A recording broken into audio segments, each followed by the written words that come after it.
328 centimeters in feet? First of all, we need to know the value of 1 centimeter in feet.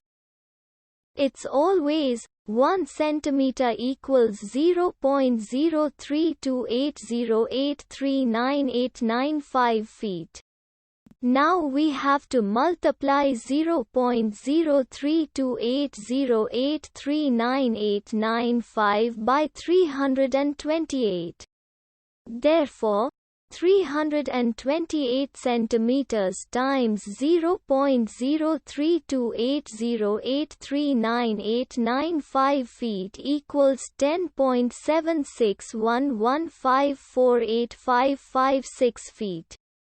So, in other words, 328 centimeters equals 10.7611548556 feet. We hope you have enjoyed this video.